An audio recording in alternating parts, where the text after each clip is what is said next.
It's on. Okay, so we're going to be starting with just some basic questions. Okay. So, would you mind telling us the date and place of your birth? The place and the date? Mm-hmm. Damn, I know my age. Yeah! I'm forever 21. I'm not that young. No. Okay, I was born in San Francisco, California, in the Mission. I was born in St. Luke's Hospital. And my date of birth, I have to give my date of birth? Okay, my date of birth is May 15, 1976. I know. So, did you grow up in the Mission District, like around 24th Street? Yes, I grew up on 21st and Shotwell, but all my majority of my family is on 24th and Harrison, 24th and Florida. And how long have you lived in the Mission? My whole life. Your whole life? Yes. Never left. What about your schooling? What was it like? Did you go to the school in like the Mission District? Or I went to Cesar Chavez Elementary School. Now it's called Cesar Chavez Elementary School, but back then it was called Hawthorne. It was Hawthorne Elementary, and then I went to Horseman. Now it's one of these numbers. I went to Horseman High School, and then I went to Philip High School. So, did you work on 24th or on the Mission? Do you currently work here? I worked in the 24th Street area. I used to work at RAP, Real Alternatives Program, for probably a total of 10 years. And I also worked at different organizations in the Mission. I've mostly worked in the Mission, doing community organizing work since I was like maybe 17. Do you remember hearing your parents or grandparents describing their lives? Yes. I'm old enough to know. They told me cool stuff. No. Yes, I do remember. Did they live in the Mission on 24th? Yes. So, so my dad came from Mexico when he was really young. He came to San Francisco area by himself when he was like 14. So he immigrated, and then my mom's side of the family, they all came through the Bracero program. I don't know if you guys are familiar with that program. So Bracero program, they were all farm workers, and actually, according to my family, they were one of the few. There weren't very many families that came to the Bracero program, because a lot of them were like single male that came through that program. But there was some that were families. And for my mom's side of the family, there was many kids, more than 10. So they brought everybody. So my mom was a farm worker, so she worked in the fields. And they came to the Mission as well. So it's there's a lot of people, that there's like a direct migration between people from Tarimoro, Guanajuato, which is the small town where my dad is from, and also from San Nicolas Ibarra, Jalisco, in the Mission. And I think the Mission has like the biggest amount of people from Tarimoro in the U.S. From where my dad's town is from. Do you remember your great-grandparents? I don't think, I remember my grandparents, but I don't remember my great-grandparents. I went to Mexico a lot when I was little, so if I met them, I probably did, but I don't remember. What do you remember about living in the Mission on 24th Street as a child? What I remember is that it was really fun. Because the Mission used to have not just Carnaval, but they used to have 16 de Septiembre, Mexican Independence Day. It used to be big, and it used to be almost like Carnaval, but on 24th Street. And it used to be huge, and because my grandma's like the matriarch, there was everybody used to gather at the Purple House on 24th and Harrison. So we all used to go there, And that's why my house always has a big Mexican flag out for like Cinco de Mayo. But they used to have it like Carnaval really big for Cinco de Mayo and for 16 Septiembre. And never to this day has it been that big. I mean, it was like you couldn't even walk down the street. And I remember being little, almost being crushed. And I don't know if it's because I was little, but it used to be really, really big. So they used to have a parade on 24th Street, and then after the parade, everybody would quickly set up, the posts to sell stuff. And it was funny because it used to be in the middle, not on the sides. But there was so many people, and then there used to be stages all around. So I remember seeing Tito Puente. There was a lot of big people that used to come in the Mission back in the day. Really famous, big-time Latin American music stars. And a lot of it was because of Discolandia. They attracted a lot. And it's funny because I did an interview before they shut down through El Tecolote. You guys could probably find that article. Since you guys work there. But I wrote that article and I interviewed the owner who left, and you can get like all the detail, all the names, all those stars used to come in the Mission. And so my dad used to tell me stories because he came here when he was young. So he met my mom here in the Mission. So like they courted each other here, and all the big stars used to come to the Mission because of Discolandia. They used to set up concerts in the Mission. What do you remember as a teenager? What do I remember as a teenager? What I remember as a teenager is that it was tough living in the Mission.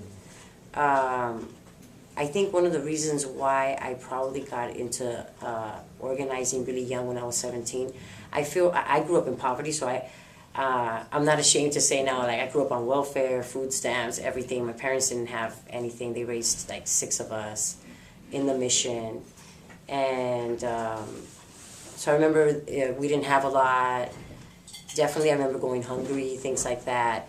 But one of the things that I did see amongst my peers that there was a very high incidence of violence in the Mission. A lot, and now, and more than now, I think, in a bigger level, also female. There's a lot of female and male equally involvement in a lot of violence in the Mission. And when I started working when I was 17 at RAP, I was working for a program called CPI. And that program was started because there was a 13-year-old that was shot in front of the Mission station, in front of the police station, right? He was shot and killed. So that program got started because they wanted to do some violence prevention initiatives to involve more people, to bring more resources into the Mission, try to stop some of incarceration rates that were going on in the Mission. And I can give you an example. In like 3 years, that I remember there was like over 40 youth killings just in the Mission alone. And the Mission is just a 1 mile radius. So it was that bad. It was an epidemic. And it still is, right? I mean, every death is an epidemic. But it was really bad. That's what I remember growing up in the Mission. Just real quick before we move on to another section, do you remember any stories, or did your dad ever tell you about his experience growing up in the Mission? He did tell me, like, when he first came here, it was funny because my dad's great-grandfather, according to my dad, and according to he helped to build the Golden Gate Bridge back in the day. So they did, like, actual, they used people of color to be the actual manual labor. Mm-hmm. And he actually went back to Mexico, and my dad said he wanted nothing to do with the U.S. because he saw hella people die or something like that when they did that. So that's the reason why my dad, he crossed L.A., but, a lot of people stay in L.A. because that's like, he was like, I'm going to the Mission, San Francisco. I remember that's what my family always says. And so when he came up here, he was homeless when he first came up here. And he was homeless around San Francisco in the Mission. And then he just told me some story that there was this reporter from Channel 14 back in the day. I guess he used to give jobs to people, and one of his first jobs was being a gardener at SF Airport. And they were just like, so he would just get jobs here and there, but he was homeless in the Mission before he actually got a job, and then was able to rent out a room. And he rented out a room in the Mission with other men that also had immigrated here. So that's how, yeah. Okay, cool. Okay. And then he brought my grandparents over. Okay. All right. What would you consider to be the most important events in the Mission District, 24th Street, during your lifetime?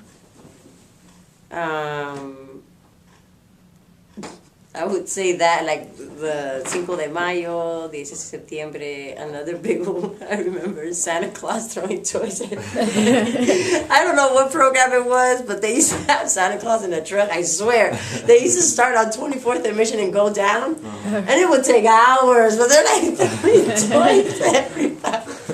So that's a good memory. I remember them doing that year after year. What else?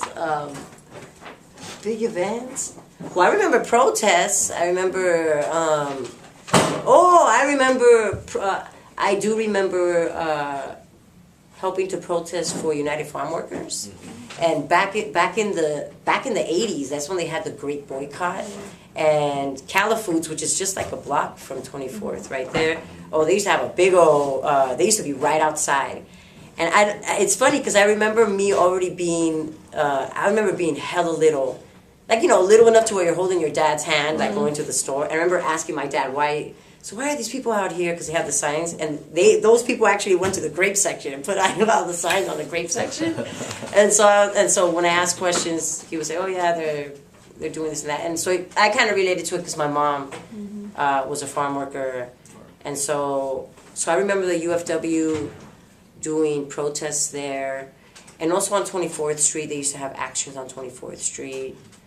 And then 24th and Mission is always a place where there's always actions there, whether it's religious people, you know, talking about, you know, everything. And it's just like a gathering. It's always been a gathering place for folks because of transportation and things like that. Were there any other major protests that you participated in? Well, I was a part of the walkouts, 187 walkouts, which went through the Mission. And then, 187, what was it, 209? Prop 209. A lot of the big marches, they'll stem out of the Mission. So I do remember all of those, like Prop 209, 187.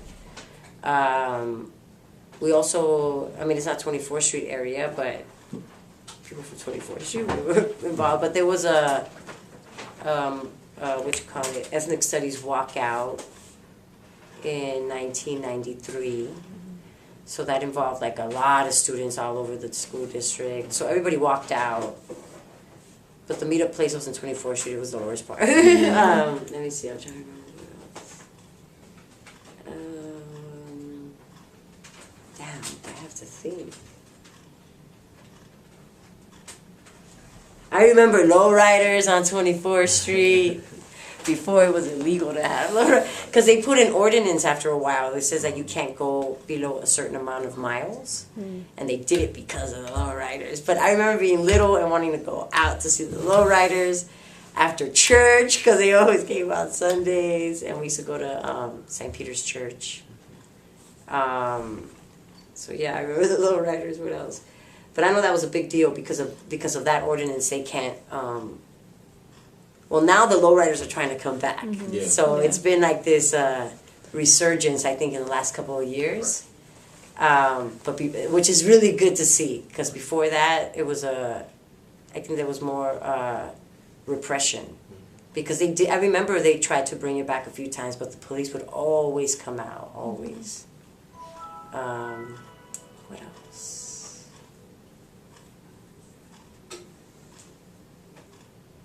What else do I remember? I can't remember. Too much stuff. I don't know. You can get back to me on that. Okay. So how is the neighborhood different now from when you were a child or a teenager? Gentrification.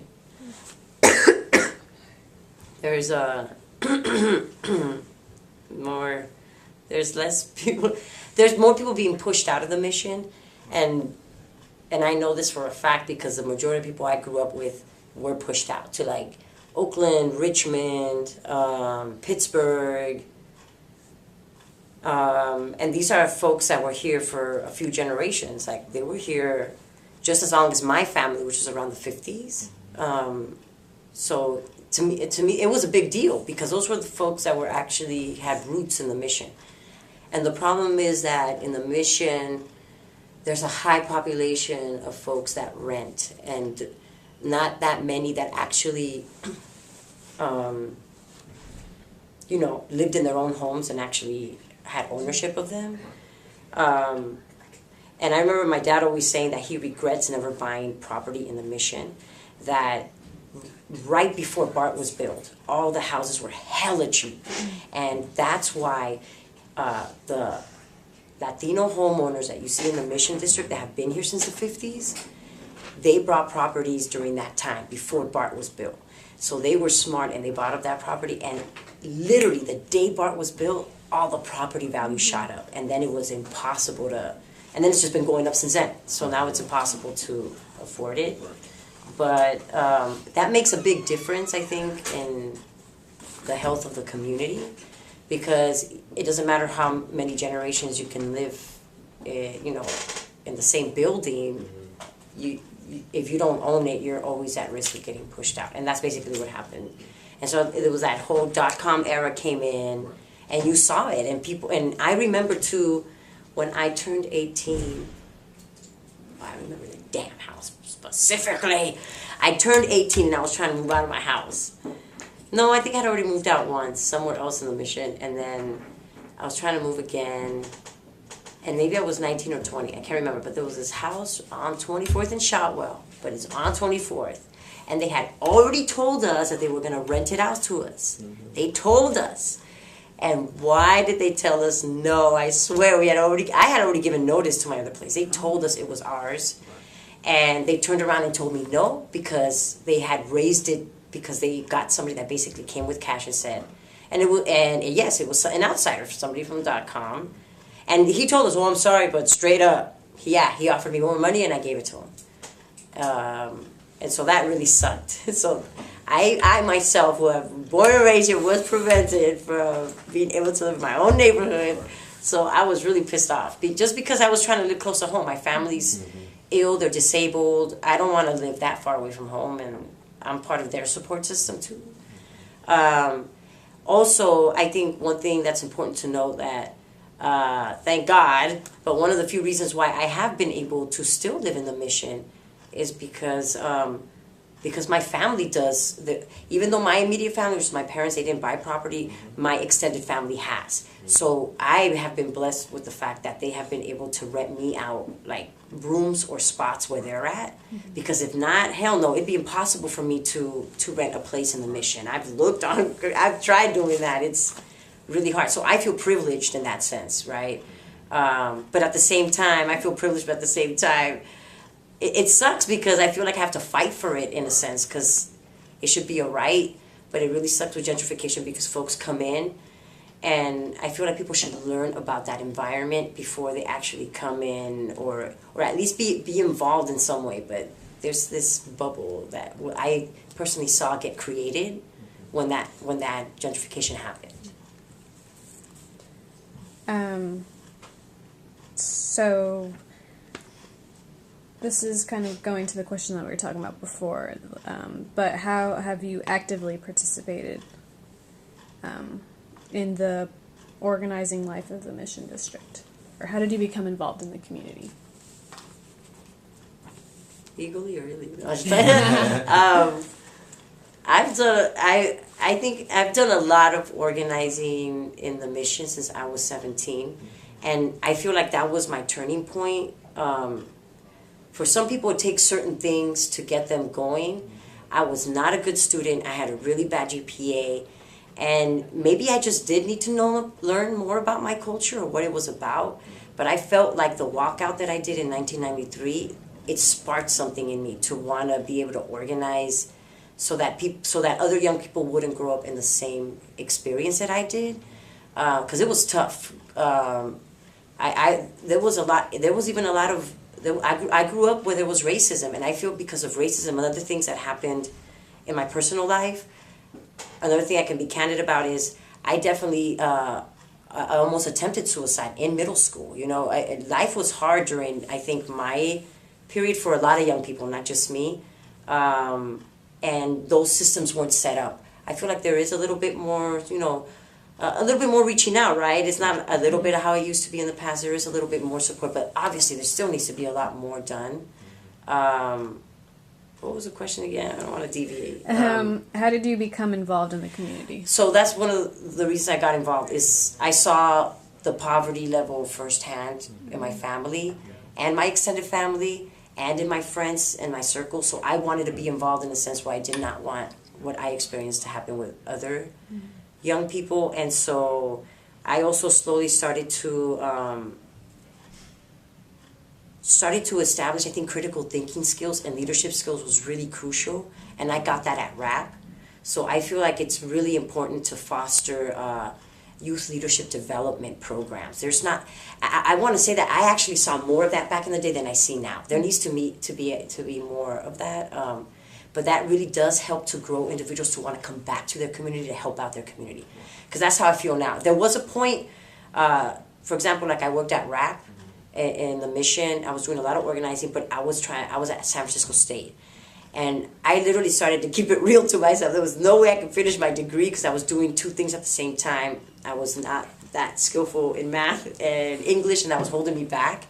And so I made the decision of stopping to work for a minute and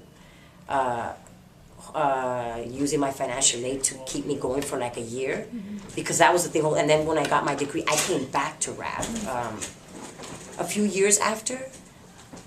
So at that sense, I felt like, okay, I have a different set of skills that I can offer, right? And not many people come back to their communities to help out. And I think it's really important because then you have a thing like a brain drain, or you have folks that are just leaving. But it's important, I think, I mean, I understand why folks, you know, it's difficult to be in the mission now. But I think it's also important to try to help and save the roots of what the mission is about, because there's a lot of immigrant families still in the mission, whether people want to recognize it or not. And I think that a lot of data is very skewed. I've seen some data that just came out where they say, oh, the median income in the mission is supposedly $60,000. That's bullshit. My family, like, when I applied for financial aid for college, I didn't believe my family could actually live off of what they told me. And I remember that I claimed on my financial aid when I was 18. I don't know what year that was. You can do the math. And they were living off, I think it was right below $9,000 a fucking year. I was like, what the hell? How is that possible? And now that I know people, that's maybe doubled for some people because of cost of living. But I definitely know people that they make less than $20,000 and they got hella kids and they live in the mission. But it's those dot-commers and their income that is driving, it's skewing that data. I am so convinced of it. And I think that it's becoming, it's a disadvantage with that data, with resources, because there's still folks that need resources in the mission.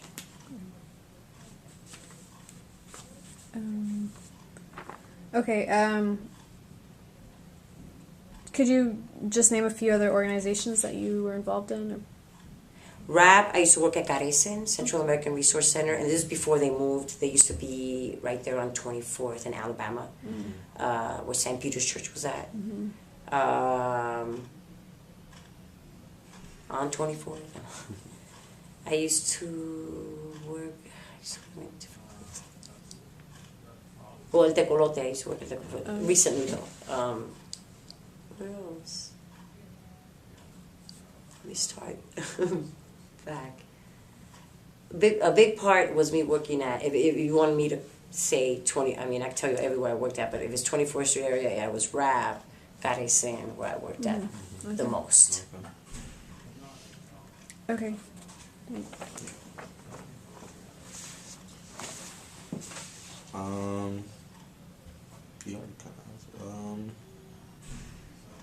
so, how has the recent gentrification or any other issues affected the community and yourself? I think that it has affected the community in the sense where I miss the old mission, but I mean, I know that change happens, but I think it's affected in the way where I feel like people are living in their bubble. People walk around in a bubble, they don't want to interact. There's also, I think, I've seen a big lack of disrespect from folks that are not native from the mission. And to me, it's like, I know there's migrations. That's what people do. That's what happens. But my thing is like, people should take responsibility that wherever they move to, they should have some type of social responsibility to trying to help out or becoming an ally to that area. Because at the end of the day, there's a behavior of, I want to take over, but eventually people do leave. Because just in the same sense that they migrated here, they leave again, but at the same time they close the doors for us and they open the doors for other people. And that's how the doors get shut down on folks that have been living in the community for many years, or even folks that are disenfranchised, which could be the immigrant community. And the thing is that those that do have roots in the mission have roots to that immigrant history. There's a direct tie to that. And I think that's why there's, I think, I've seen a growing animosity between a lot of Native people, Native Mission District folks, and it's funny, I've seen it even more in the last couple of months. I think people are actually I've even seen actions happen on 24th where people are starting to have like poetry sessions, and these are being run by like folks that are from the mission, because I think people need to, I think people are starting to get angry. There's already cases coming out of folks that are being discriminated against in different establishments that have been taken over by folks that are not from the mission. And again, I think I think it's a privilege to come into a community, and it also sucks when folks want to take away the resources, because you have to respect what's always been there. And I myself am a traditional Aztec dancer, and I've been dancing for like 17 years. And honestly, if it wasn't for danza back in the day in the mission, it saved my life. And I think it saved the life of a lot of young people that are in my group from my generation. And if my Aztec dance group and the other two that exist in the mission have a difficult time just finding a spot in our own neighborhood just to practice, that to me, that's fucked up. I think that shows that doors are closing on us. And that's the spirituality, that's the backbone of a community, that's the diversity of a community. And that's, I feel like that's slowly like edging out, or being pushed out. And that makes me sad, because I have a son now and he's 4. And he's in the mission at the same time. It's weird. It's like it's like the Twilight Zone. Like you see these like people in their own bubble walking around, and then you see folks on the street down and out. I mean, on the floor, like they ain't got nothing to eat. And I don't understand how all that can fit. Sometimes I trip out how my son sees that and the contradiction in that. It's in his face. So it's a trip. So what direction do you think the community is going? I hope that they're, I'll be the last Mexican here, the last Latina here in the mission, but I'm still here. I feel like I feel sometimes I think sometimes I get upset when I hear people that used to live in the mission, kind of they've given up hope, like, oh yeah, I used to live there.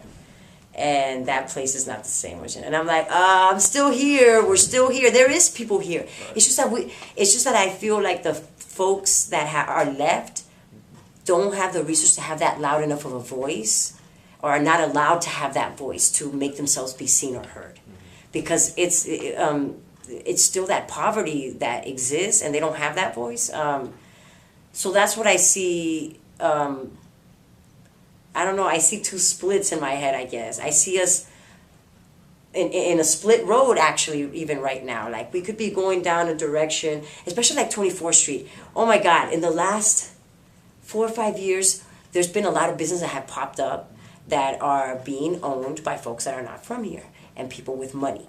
And how do I know that it's people with money? For like a Latino owner to buy up a property it takes them months to like renovate and do out. But oh my gosh, people are coming. I swear to you, I come back out in a month and they're already setting up shop and ready to go. And I was like, that's what money does. Money is power. You can turn something over now, like that show, right? Where they come into a business and they like renovate it overnight. Yes, it's true, man. They've come into our neighborhood and they've done that. And they've done that on 24th Street. And so I feel like that's okay. That's okay.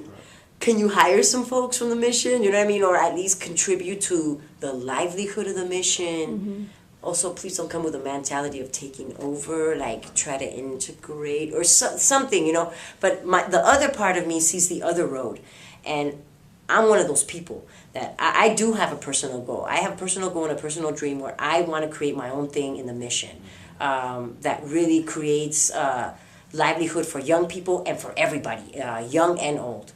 And I don't care if I mean, hopefully I get to live till I'm older, but my mentality is I don't care if I'm 60. Like, I want to create something, and I'm not the only one because I'm a part of a group of folks from the mission that are my age, and that's what we talk about. We sit down and we talk about these things, and we talk about, okay, this is our community, and some folks don't even live here anymore, but they're about, you know, this is what we need to do because in a way, if there's one thing that the mission instilled is social, for folks that did do organizing here, is social responsibility and also coming back. And I do see folks my age trying to come back and do that. So I am hoping that we go down that road. And I'm resisting. And so I do see that level of resistance, and I'm a resistor. So I'm here trying to resist against that. So what changes would you like to see, if any, and how do we reach them? First and foremost, I would like to see better housing opportunities. That's the first thing, because that's the first thing with gentrification, is that the condominiums that have been sprouting up in the mission, there's not enough housing for families. It's all single occupancy. It's meant for like a single person making a lot of money. And so that first and foremost needs to happen. I also think that there needs to be some deep-rooted programming, entrepreneurship that happens in the mission that really sets off some business economic equity. Because then you're untouchable, right? What are the main reasons we get kicked out all the time? We don't own the damn property. We don't own the land. And I hate this whole land ownership because, you know, this is native land, and that's the history of the mission, is that big part of the mission was, you know, built up by natives from this area. And so it sucks that that's always going to be continuing. But I feel like if we can get to a point where in the community folks can get together to build social sites, social locations, where it's actually, you know what, that's one thing that I do know about El Tecolote is that El Tecolote is around because they own their property. They own where they're at. And that's really important. It's important to have ownership of that because it's harder for you to actually be pushed out, right? Like even back in the day, it was accepted for, because those businesses are there, then it's accepted for certain things to thrive, right? So it's more acceptable for people like Santana to jam out on the corner of 24th and Mission because it's more acceptable. So why is that not acceptable again? The Mission to me also, because I'm in the arts and I'm an engineer too on the side of being an organizer. I do sound engineering, and for me, you know, the mission has a very rich history of the arts and culture. Many people came out of the mission. I mean, why is that not being documented? Why is that not something that is, because and I think that's cool what you guys are doing, because when things are documented, just like history repeats itself, also you have to keep histories alive, because then the younger generations can pick that up and adopt to it and continue it. Because I feel like the baton was dropped at some point when it comes to certain things. And I think in a way that's what you guys are doing. You're picking up that baton so that folks can pass that down. I want my son to see that type of stuff. And then tell us a moment when you knew the work you're doing made a difference. Yeah.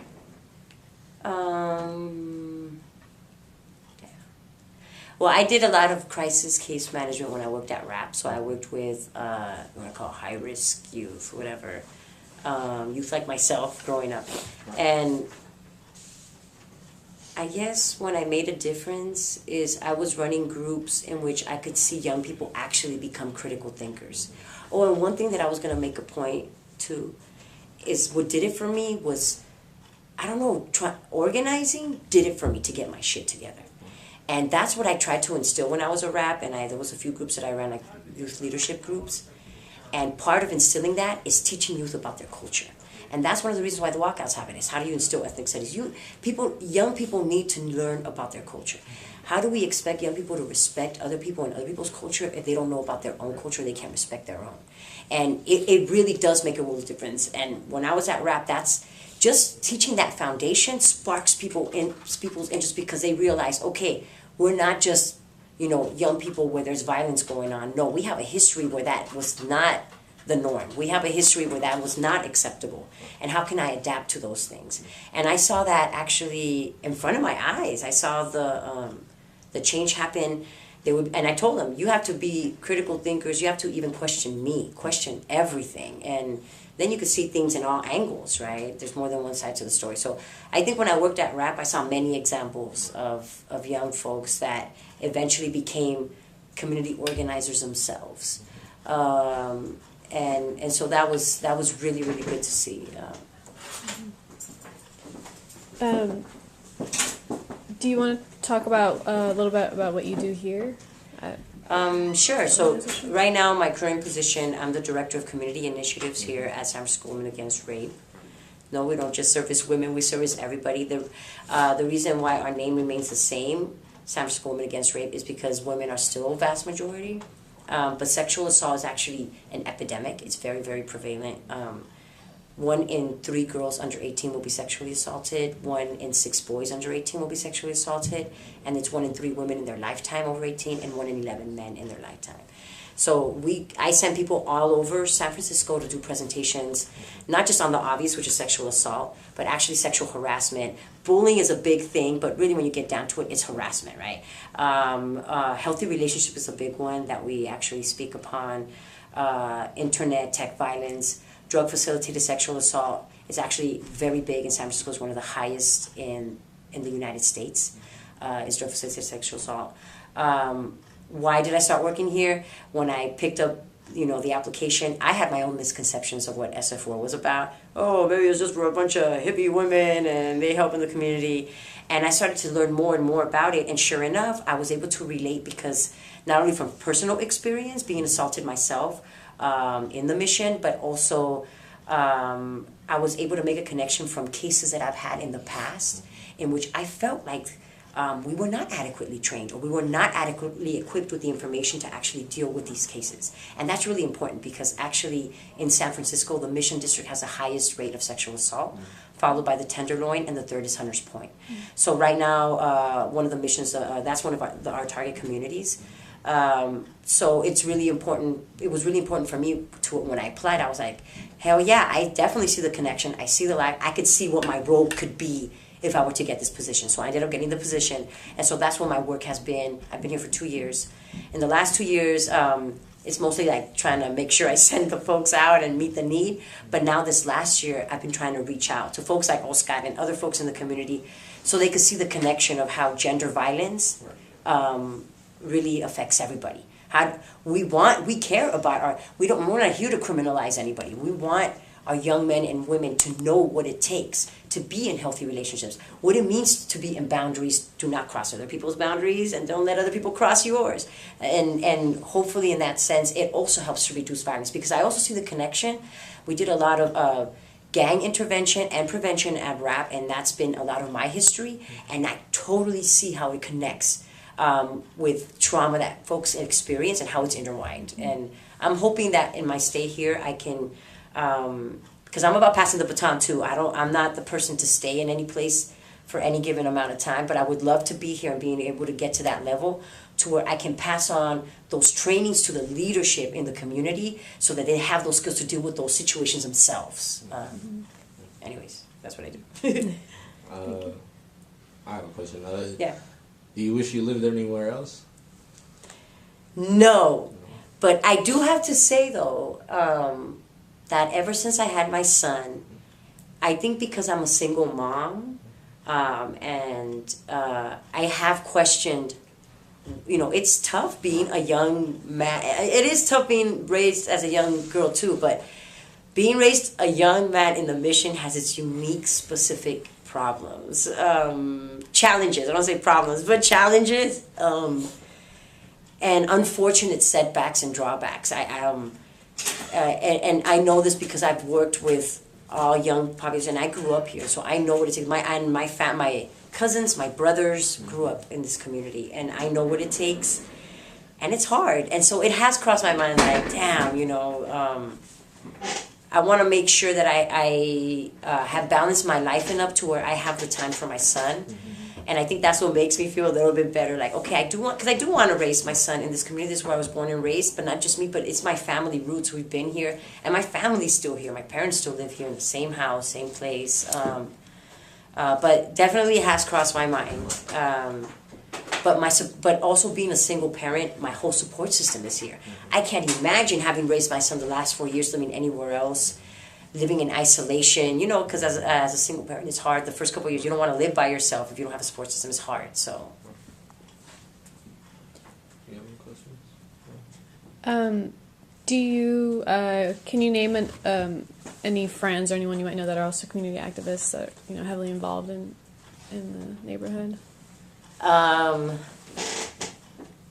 Well, now that I'm older, I know folks that we did work in the community, and now they're involved. Well, you guys probably know Tere. I don't know my friend Tere, but you want me to name people? Yeah, I mean, just because I think they're still interviewing other people that we might, that we might. Oh, okay. Get more information.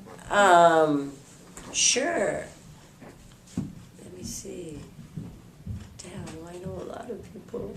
I don't know if you've interviewed Antonio. I don't know Antonio's last name though. You guys know Tere from Poder? She knows his last name. Antonio Arenas. I want to say it's Antonio. Oh no, not the director of Poder, but Antonio. I don't remember where he works at, but I want to say him only because he was also born and raised in the mission, and his mom also worked a lot in the mission on 24th Street area. So I want to say him. And I'm trying to think of other folks. I know Renee. He also was born and raised in the mission, and he lived in the 24th Street. Where was he raised? 24th and somewhere on 24th. Who else? I can get you last names for these folks if you want leads, maybe. Yeah. But I think he would be a good person. Yeah. Okay. Cool. I have to think about it. Anything else? No, that's all. No. I think we're. That's it? Got Was it it all, an yeah. hour? Okay. Yeah. Okay, thank you.